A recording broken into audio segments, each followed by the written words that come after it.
Hello नमस्कार, मैं हूँ आशीष और मैं आपका वेलकम करता हूँ इंडिया फर्स्ट में। मेरे बहुत सारे प्यारे-प्यारे सब्सक्राइबर्स ने, मेरे फॉलोअर्स ने, मेरे प्यारे भाइयों ने मुझे बड़े सारे मैसेजेस किए और वो मैसेजेस ये थे कि कॉकरोच जनता पार्टी सर में हम जॉइन कर रहे हैं, आप भी जॉइन कर लीजिए। तो मैंने कहा कि ठीक है, हम भी जॉइन कर लेते हैं भाई, वैसे भी हमें किसी न किसी तरीके से पार्टिसिपेट करके भारत का भला करना है। हमें रेवोल्यूशन तो करना है बट अच्छे तरीके से करना है, कोई वायलेंस और ये सब गलत काम नहीं करने, जो कि बांग्लादेश और नेपाल में चले थे, ठीक है? Any which way.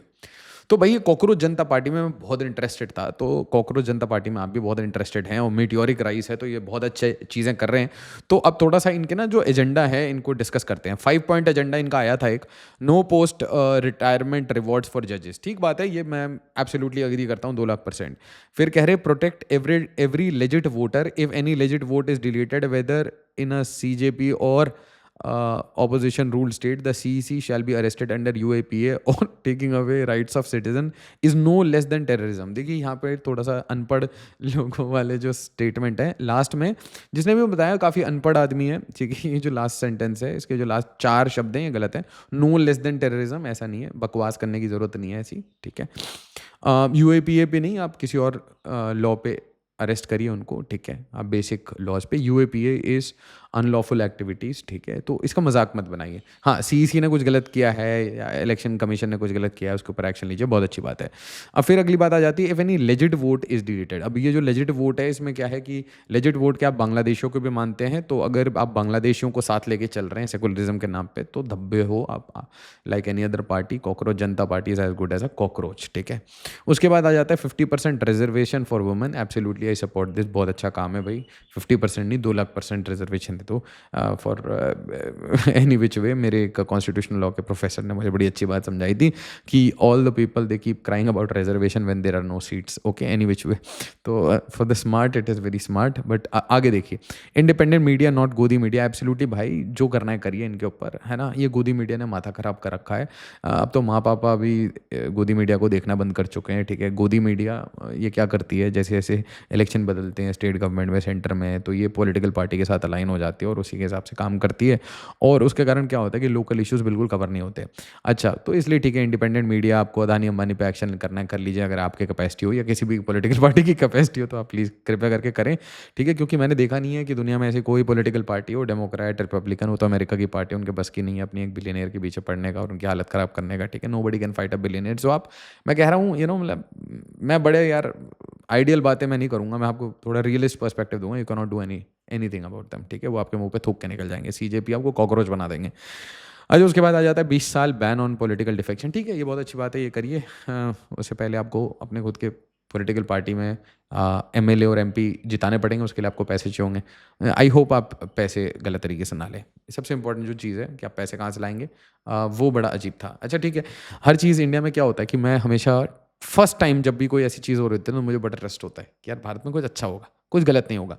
बट फिर क्या होता है, लोग यार, और ट्विटर बहुत ही रूथलेस है। ट्विटर बहुत रूथलेस है। मतलब ट्विटर में यार हर आदमी के प्रगच्चे निकले हुए हैं। सबका ना मतलब कपड़े उतर जाते हैं। इन्वेस्टिगेशन कर देते हैं, वहीं पे ऑसेंट निकाल के सबका ओपन कर देते हैं। तो जागो जेन ज़ी जागो, ये अरविंद केजरीवाल कह रहे हैं, आईआईटी के प्रोडक्ट हैं, आईआईटी खड़गपुर के ही प्रोडक्ट हैं। बहुत अच्छी बात कह रहे हैं कि जेन ज़ी जागो, उठो और लड़ो। अब ये जो लड़ो वाली बात है, उठो तो बिल्कुल जो उठो, जागो, है ना? Bring positive change, participate in governance, election fight करो, ठीक है? आईएएस बनो, आईपीएस बनो, अच्छे काम करो, एमपी, एमएलए, पीएम सब कुछ बनो। बट ये उठो तो ठीक है, लड़ो वाला जो पार्ट है ना, उसमें वायलेंस तरीके से नहीं, अपने राइट्स के लिए अच्छे से जहाँ लड़ाई कर सकते हैं आप करिए, डेमोक्रेटिक तरीके। इस वीडियो को ज़्यादा से ज़्यादा लोगों को शेयर करिए, बहुत अच्छी बात है। उसके बाद अभिजीत दीपके, ठीक है? ये बंदा, इसकी वीडियो आजकल चल रही है, what does an average Gen Z think about the Modi government, are you frustrated और concern that what's been going on the country lately, ठीक है? I am concerned about my country, not lately but always, ठीक है? जब से मैंने होश संभाला है, तो जब से मुझे अकल इन चीज़ों की आने लगी, तो आई एम ऑलवेज कंसर्न्ड, ठीक है? और कभी भी फ्रैंकली ये कंट्री ऐसी स्थिति में नहीं था कि भाई मैं ये बोल दूँ सोने की चिड़िया है। It is always a country which is in progress, it always needs some solution. और इस कंट्री में बहुत सारी परेशानियां मैं आपको बताऊंगा, and this government needs to take the action urgently, and specially the state government, they are faltering like anything. State government तो भाई मतलब जिस तरीके से मखा रही है ना, मैं आपको बता नहीं सकता। ऐसी ऐसी स्टेट गवर्नमेंट इस तरीके से चल रही है, मतलब सिर्फ ब्रेजन पैसे के लिए काम चल रहा है और कोई काम नहीं हो रहा। अच्छा, फिर ये the one who can bring the world's largest political party to its नीज।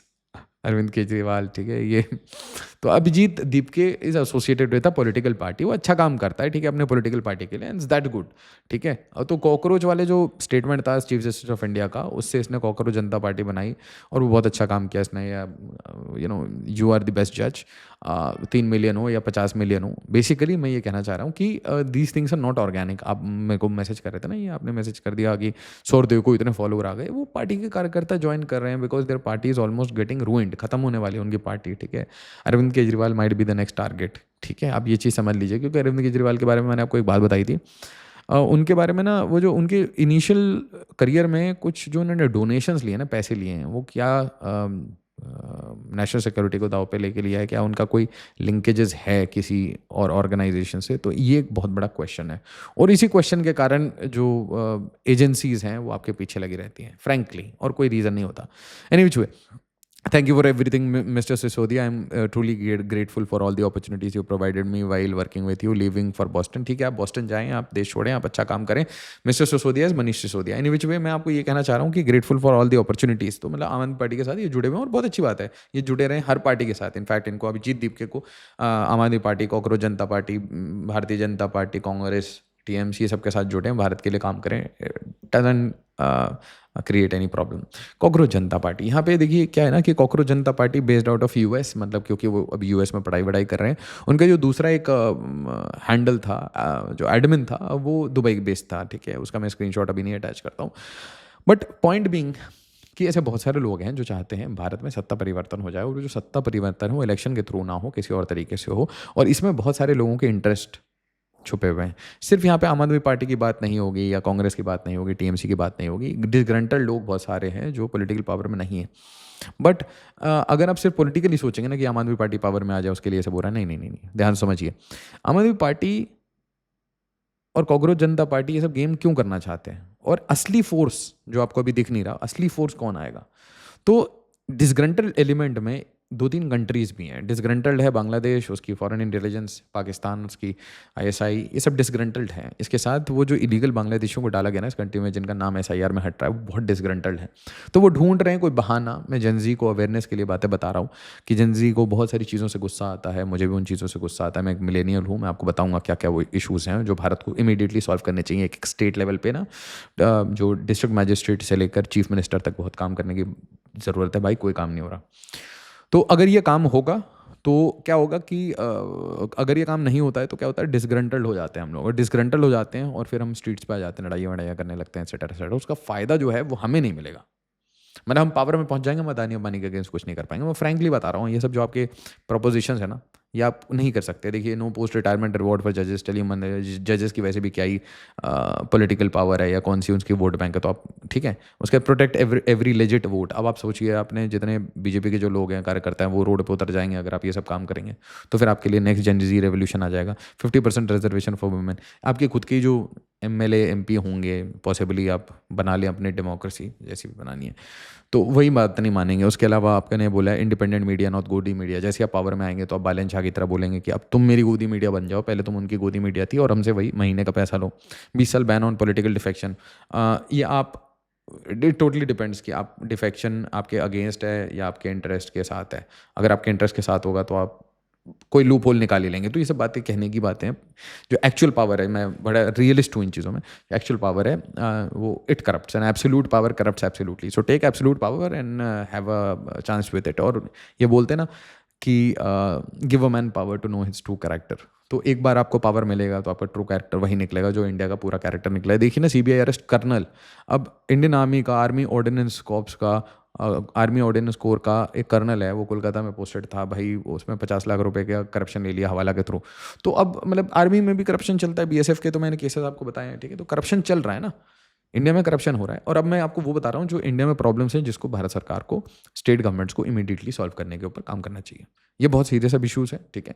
और ये सीरियस इशूज़ पे जब तक हमारी डिबेट विमर्श और डेली लेवल पे, हफ्ते की बात नहीं, महीने की बात नहीं है, इलेक्शन साइकिल की बात नहीं है, डेली लेवल पे इसके ऊपर एक्शन की ज़रूरत है। सिर्फ रोड हाईवे बनाने से काम नहीं होगा, ठीक है। बहुत सारे ऐसे पॉलिटिकल और सोशल इशूज़ हैं जो बहुत पुराने हो चुके हैं। अब थोड़े नए इश्यूज़ को हमें फोकस करना पड़ेगा, क्योंकि बहुत चेंजिंग इन्वायरमेंट है, बहुत रैपिड इकोनॉमिक चेंजेस आ रहे हैं, और उसका प्रेशर, दुनिया का पूरा प्रेशर आप देखिए, ये आपके गाँव तक आ रहा है। ऐसा नहीं है कि एक आदमी इससे अफ़ेक्टेड नहीं है।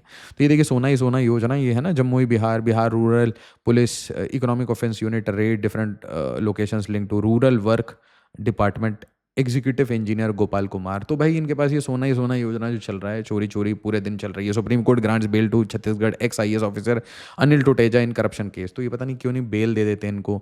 और ये डिस्ट्रिक्ट मिनरल जो फंड होता है, ठीक है, जो ट्राइब्स के भले के लिए होता है, उसमें सिर्फ स्कैम करके चोरी करके ले जाते हैं। तो किसी का भी पैसा चोरी कर सकते हैं।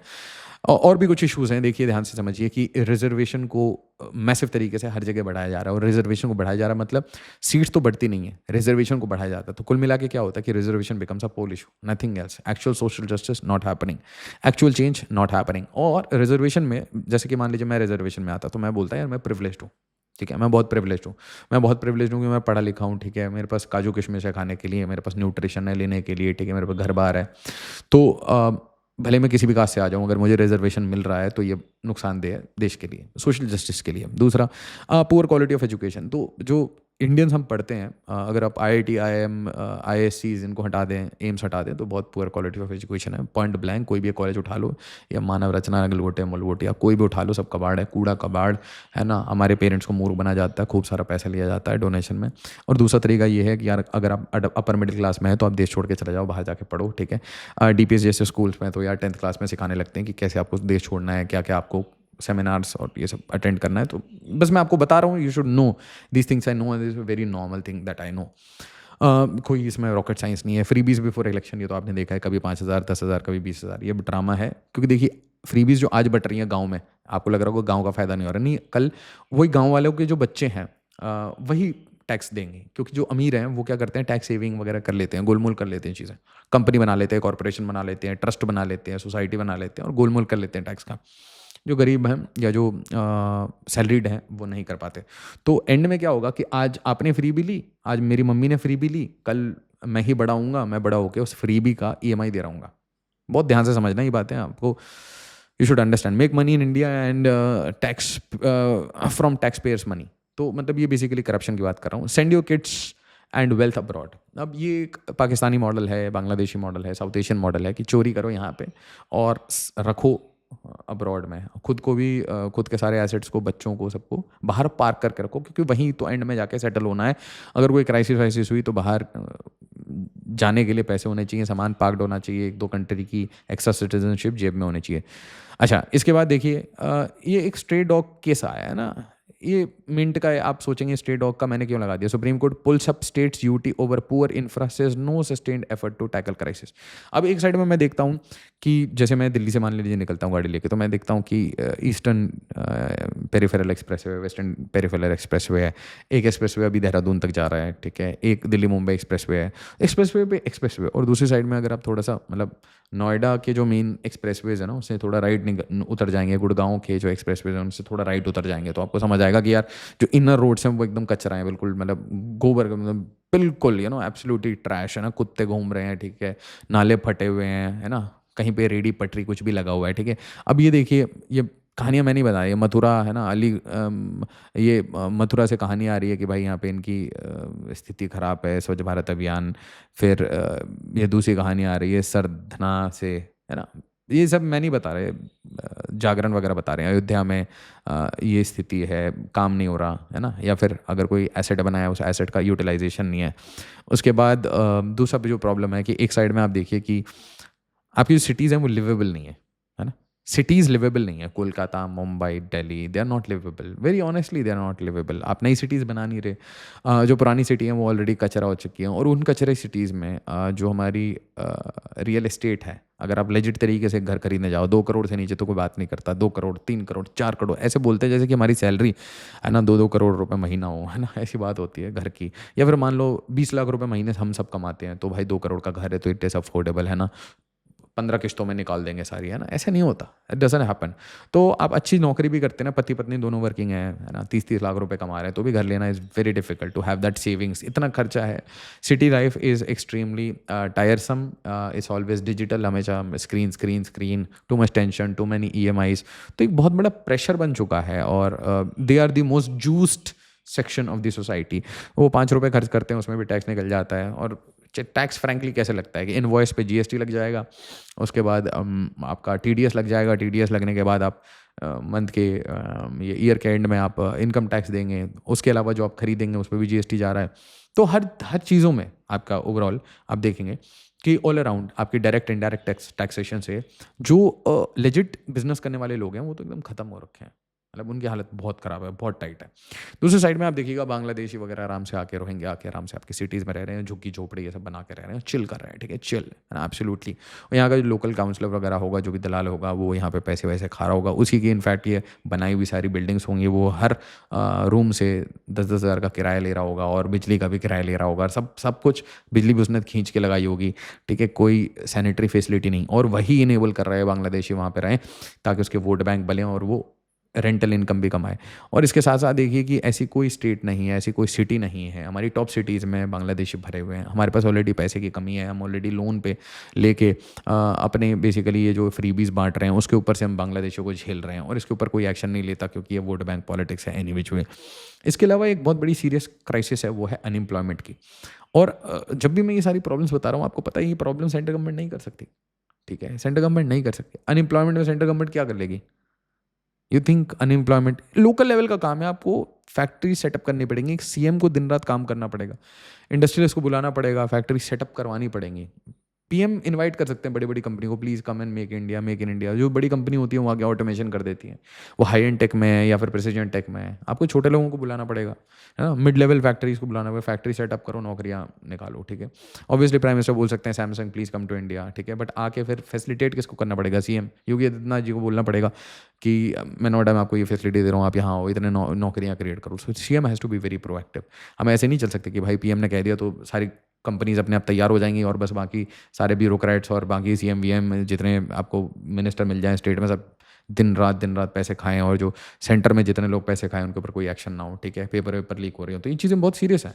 We need to be very smart about it कि आज के डेट में हम कुछ और नहीं बात कर सकते। अगर ये प्रॉब्लम्स हैं तो उसको हमको तुरंत सॉल्व करना पड़ेगा, क्योंकि हम एक इकोनॉमिक क्राइसिस में, जब आप हम ये बोल रहे हैं कि हमें ये 7 प्रोमिस करने पड़ेंगे, अपना कॉन्वॉय छोटा करना पड़ेगा, ठीक है, यूएई में जाके हमें अपनी ऑयल स्टोर करना पड़ेगा, यूएई हमारे पास आके ऑयल स्टोर करेगा, मतलब हम we are going through a deep energy crisis.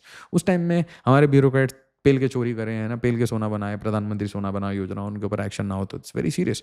उसके देखो ये कि जो अनएम्प्लॉयमेंट रेट है वो ग्रेजुएट्स में, पोस्ट ग्रेजुएट्स में, डॉक्टर्स में, जो पढ़े लिखे लोग हैं उसमें ज़्यादा अनएम्प्लॉयमेंट का रेट है इंडिया में। ये बड़ी अनफॉर्चुनेट रियलिटी, मतलब आप कम पढ़ो तो आपकी एम्प्लॉयमेंट हो जाएगी, आप ज़्यादा पढ़ लो तो आपकी एम्प्लॉयमेंट या एम्प्लॉयमेंट नहीं होगी या फिर अंडर एम्प्लॉयमेंट होगी। वीआईपी कल्चर आप देखिए कि प्रधानमंत्री 2 गाड़ी से निकल रहे हैं, ठीक है, बट लोकल जो लीडर है वो गुंडा है, वो 40 गाड़ी 20 गाड़ी, ठीक है, उसको रुतबा दिखाना है, हाईलक्स को मॉडिफाई करा के चला रहा है, उसके ऊपर कभी एक्शन नहीं होगा, ठीक है, फॉर्च्यूनर्स की लाइन लगा देगा, 10 फॉर्च्यूनर की, सब लोकल में सब बाहुबली हैं, सब गुंडे हैं। तो वो गुंडागर्दी कैसे, मतलब उनको क्या समझ आएगा? ब्यूरोक्रेट आएगा उसको वो तो पेपर में फंसा देगा लोकल लीडर को समझ नहीं आता कुछ, नाला बनाना कैसे है, क्या स्ट्रक्चर होना चाहिए, कुछ नहीं। तो ब्यूरोक्रेट आता है 2 साल आराम से पैसे कमाता है और निकलता है, उसको क्या मतलब है? और अगर किसी पॉलिटिशियन ने उसको बोल दिया कि ये काम करा दो, कह रहे लिखित में दीजिए, आप क्या बोल रहे हैं, आप लिखित में दीजिए, ऐसे तो मैं नहीं कर सकता, बस क्या बोलेगा? एक अनपढ़ पॉलिटिशियन फंस जाता है इस चीज़ में, ठीक है। तो पढ़े लिखे politicians with mass appeal, grass root से लेकर आपको सीएम लेवल तक चाहिए, जो भारत में भी बिल्कुल कम है। बहुत रेयरली आपको सीएम दिखेंगे काम करते हुए। अभी देखिए मेरे को बहुत अच्छा काम लग रहा है वेस्ट बंगाल में, उत्तर प्रदेश में और असम में, कमेंडेबल वर्क। सीएम्स होने चाहिए जो प्रोएक्टिव हो यार, हाई आपको बहुत प्रोएक्टिव, मतलब इंडिया इतना बड़ा साइज़ है ना, इतना बड़ा साइज़ है, यूरोपियन है ना, यूरोपियन साइज़ के कॉन्टिनेंटल साइज़ पे आप बात कर रहे हैं, पॉपुलेशन वाइज आप देखिए बॉस मोड में है, तो आपको ना जो सीएम चाहिए वो करोड़ों की पॉपुलेशन संभाल रहे हैं, तो सीएम आपको चाहिए भाई दिन रात काम करने वाले। और उसके बाद देखिए ये H1B वीज़ा, ये सब की स्ट्रगल्स क्यों होती है? क्योंकि इंडियंस बाहर जाते हैं। इंडियंस बाहर क्यों जाते हैं? क्योंकि यहाँ पे उनकी प्लेसमेंट नहीं होती। यहाँ पे प्लेसमेंट क्यों नहीं होती? क्योंकि जो कंपनीज हैं हमारी बहुत ज़्यादा मतलब एक्स्ट्रा ऑर्डिनरीली ग्रीडी हैं, जो हमारे सीईओज हैं और जो हमारे फाउंडर्स हैं, जो सेठ टाइप हैं, मतलब मिठाई की दुकान खोल रखी है भाई, मतलब तुम्हें 25,000 रुपये देंगे और खुद 125 करोड़ की सालाना सैलरी लेंगे। तो इस टाइप का जो ड्रामा चल रहा है। इसके अलावा आपको पता है कि एआई जो AI बेस्ड जो ले ऑफ्स हैं, that is increasing as we speak. So apart from the national security issues, we need to understand that these issues, है ना, चाहे वो इंफॉर्मेशन वॉरफेयर का हो, चाहे ये नीट में आप देखिए ना क्या चल रहा है. नीट का एक जो टीचर है वो इतनी बड़ी बिल्डिंग बना के बैठा हुआ है. How is making this building? क्या ये अकेला ये काम कर सकता है? क्या इसमें मिनिस्टर इन्वॉल्व नहीं है? क्या इसमें ब्यूरोक्रेट्स इन्वॉल्व नहीं है? एब्सोल्युटली इन्वॉल्व है. ठीक है. तो हमें अब वो, मतलब वो जो एक टाइम था ना 1990s का, 2000 का, जब अखबार में आती थी न्यूज़, 4 दिन के बाद लोग पढ़ते थे, फिर RTI आता था. Today is the generation of social media. आप कब तक हाइड करेंगे ये सारी चीज़ें, है ना? You can not hide these things. So the thing is कि ये वाली जो जितनी चीज़ें हैं, आप टॉप से कितना भी कर लें, अगर बॉटम, आज इंडिया में प्रॉब्लम क्या है ना कि टॉप से आपको बहुत सारे मैसेजेस आ रहे हैं, आप VIP कॉन्वॉय मत करिए, आप कम गाड़ियाँ यूज़ करिए, बट आप नीचे देखिए, नीचे कोई सुन ही नहीं रहा. ठीक है. आप ऊपर से बोल रहे हैं कि ना खाऊंगा ना खाने दूंगा, और नीचे में जो भी एक अधिकारी के ऊपर रेड पड़ता है, और वो भी छोटे अधिकारी पे, इंजीनियर पे, JE वेई पे, उनके ऊपर एक रेड पड़ता है तो 1-1.5 किलो सोना निकल जाता है ना? तो लोअर रंग पे जो गुड क्वालिटी ऑफ लीडरशिप है उसकी बहुत कमी है, और इसलिए वो तभी आएगा जब सारे जो चीफ मिनिस्टर्स हैं वो बहुत हैवी चीफ मिनिस्टर्स होंगे. नो नॉनसेंस चीफ मिनिस्टर की जरूरत है. और भारत को अपनी इमेज सुधार, ये सारी जो चीज़ें हम ठीक कर लेंगे ना, स्टेट हाउस घूम रहे हैं, गाय हमारी घूम रही है, गौ माता, ठीक है, रोड पे कचरा है या बदबू है, स्मेल है, एयर पोल्यूशन है, हमारे फंड्स का मिस अप्रोप्रिएशन है, ये बहुत बहुत मतलब रॉकेट साइंस नहीं है. These things are not rocket science. कोई नदी है उसमें नाले बह रहे हैं, यू नॉट रॉकेट साइंस.